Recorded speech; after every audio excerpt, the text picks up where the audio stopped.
നമുക്കറിയാം അംഗൻവാടി പരിധിയിലുള്ള 0 മുതൽ 6 വയസ്സ് വരെയുള്ള കുട്ടികളുടെയൊക്കെ തന്നെ രജിസ്ട്രേഷനുകൾ കൃത്യമായി നമ്മൾ പോഷൻ ട്രാക്കറിൽ ഉറപ്പുവരുത്താറുണ്ട്. കുട്ടികൾക്ക് ആധാർ ഇല്ലെങ്കിൽ പോലും അവരുടെ അമ്മയുടെയോ അച്ഛൻ്റെയോ അല്ലെങ്കിൽ രക്ഷിതാക്കളുടെയോ ആധാർ ഉപയോഗപ്പെടുത്തിക്കൊണ്ട് പോഷൻ ട്രാക്കറിൽ ഇവരുടെ രജിസ്ട്രേഷനുകൾ നമ്മൾ ഉറപ്പിക്കാറുണ്ട്. ഇത്തരത്തിൽ കുട്ടികളുടെ രജിസ്ട്രേഷൻ ഉറപ്പാക്കിയതിനു ശേഷം അംഗൻവാടിയിലൂടെ കൊടുക്കുന്ന സേവനങ്ങളിൽ തന്നെ ഏറ്റവും പ്രധാനപ്പെട്ട ഒന്നാണ് വളർച്ചാ നിരീക്ഷണം. ഓരോ കുട്ടികളുടെയും വളർച്ചാ പുരോഗതി വിലയിരുത്തുന്നതിനും അവരുടെ വളർച്ചാ വികാസം ഉറപ്പാക്കുന്നതിനും ഈ വളർച്ചാ നിരീക്ഷണം ഉപകാരപ്പെടുന്നുണ്ട്. ആയതിൻ്റെ അടിസ്ഥാനത്തിലാണ് നമ്മളെല്ലാവരും തന്നെ ഓരോ മാസങ്ങളിലും ഇടവേളകളില്ലാതെ തന്നെ കൃത്യമായി ഈ കുട്ടികളുടെ വളർച്ചാ നിരീക്ഷണം നടത്തുന്നതും ആയത് രേഖപ്പെടുത്തുന്നതും. പോഷൻ ട്രാക്കർ എന്ന ആപ്ലിക്കേഷനിലൂടെ നമ്മൾ എൻ്റർ ചെയ്ത ഡാറ്റകളൊക്കെ തന്നെ റിപ്പോർട്ടുകളായിട്ട് നമ്മളെ ഓഫീസേഴ്സിന് ഇത് ഉപകരിക്കുന്നുണ്ട്.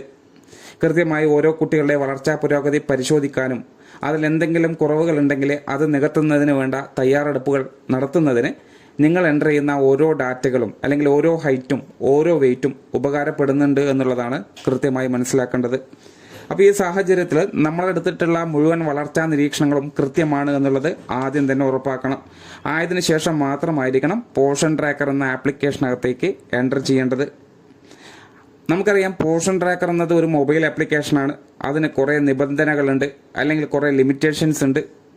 ആ ലിമിറ്റേഷൻസ് ഒക്കെ മനസ്സിലാക്കിക്കൊണ്ടുള്ള പ്രവർത്തനങ്ങളാണെങ്കിൽ നമ്മൾ രേഖപ്പെടുത്തുന്ന മുഴുവൻ പ്രവർത്തനങ്ങളും സെർവറിലേക്ക് കടന്നു പോകും. പ്രധാനമായിട്ടും നമ്മൾ ശ്രദ്ധിക്കേണ്ടത് മാസത്തിൽ ഒരു തവണ മാത്രമാണ് ഒരു കുട്ടിയുടെ വളർച്ചാ നിരീക്ഷണം നമുക്ക് രേഖപ്പെടുത്താൻ കഴിയുകയുള്ളൂ. ഒന്നിൽ കൂടുതൽ തവണ ഒരു മാസത്തിൽ രേഖപ്പെടുത്താൻ നമുക്ക് കഴിയില്ല. അത് സാധാരണ കുട്ടികളുടെ കേസിലാണ്. എന്നാൽ സാം ആയിട്ട് ഐഡന്റിഫൈ ചെയ്ത കുട്ടികളുടെ വളർച്ചാ പുരോഗതി വിലയിരുത്താനും അത് രേഖപ്പെടുത്താനും ഒന്നിൽ കൂടുതൽ സമയം നമുക്ക് സാധിക്കുന്നതാണ്. ഒന്നിൽ കൂടുതൽ പ്രാവശ്യം നമുക്ക് പോഷൻ ട്രാക്കറിലൂടെ സാധ്യമാണ്. എന്നാൽ ഒരു തവണ തെറ്റായി ആ കുട്ടിയുടെ ഹൈറ്റ് രേഖപ്പെടുത്തി കഴിഞ്ഞാൽ അത് തിരുത്താനുള്ള ഓപ്ഷൻ നമുക്ക് പോഷൻ ട്രാക്കറിനകത്തേക്ക് കിട്ടില്ല. ആയതുകൊണ്ട് തന്നെ കൃത്യമായി ഹൈറ്റ് ഉറപ്പാക്കിയതിന് ശേഷം പോഷൻ ട്രാക്കറിലേക്ക് എൻട്രി വരുത്തുക. ഹൈറ്റ് കൂട്ടി എൻട്രി ചെയ്ത് കഴിഞ്ഞാൽ പിന്നീട് അത് നമുക്ക് കുറയ്ക്കാൻ സാധിക്കില്ല എന്നുള്ളത് കൂടെ നിങ്ങൾ ഓർമ്മയിൽ ഉണ്ടാവണം. ഇത്തരത്തിൽ കുട്ടിയുടെ ഹൈറ്റ് തെറ്റായി രേഖപ്പെടുത്തി കഴിഞ്ഞാൽ നമുക്ക് പിന്നീട് അത് തിരുത്താനുള്ള ഓപ്ഷൻ സൂപ്പർവൈസർ ലോഗിനിൽ മാത്രമേ ഉള്ളൂ. കൃത്യമായിട്ടുള്ള കാരണങ്ങൾ സൂപ്പർവൈസറെ ബോധിപ്പിച്ചതിന് ശേഷം നിങ്ങൾ ഒരു റിക്വസ്റ്റ് അയക്കണം.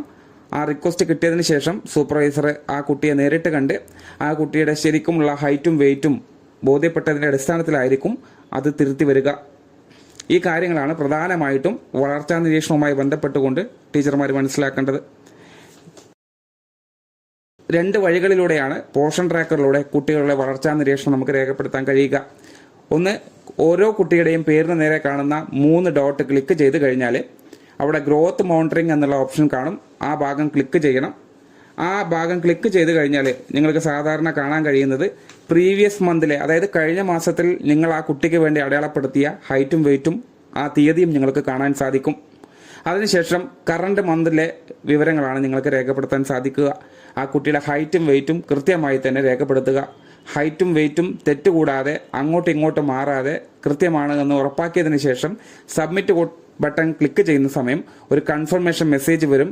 അതും കൂടെ ഉറപ്പാക്കി കൃത്യമാണ് എന്നുള്ളത് ഒന്നുകൂടെ ഉറപ്പാക്കിയതിന് ശേഷം മാത്രം സബ്മിറ്റ് ബട്ടൺ കൊടുക്കുക. അതേപോലെ തന്നെ നിങ്ങളെ മോർ എന്നുള്ള ഓപ്ഷൻ ക്ലിക്ക് ചെയ്ത് കഴിഞ്ഞാൽ ഇത്തരത്തിൽ ഡാഷ്ബോർഡായിട്ട് നിങ്ങൾക്ക് കാണാൻ സാധിക്കും. ആ ഡാഷ്ബോർഡിൽ നിന്ന് ക്ലിക്ക് ചെയ്താലും ഗ്രോത്ത് മോണിറ്ററിങ്ങിൻ്റെ കറണ്ട് സ്റ്റാറ്റസ് നിങ്ങൾക്ക് അറിയാൻ കഴിയും.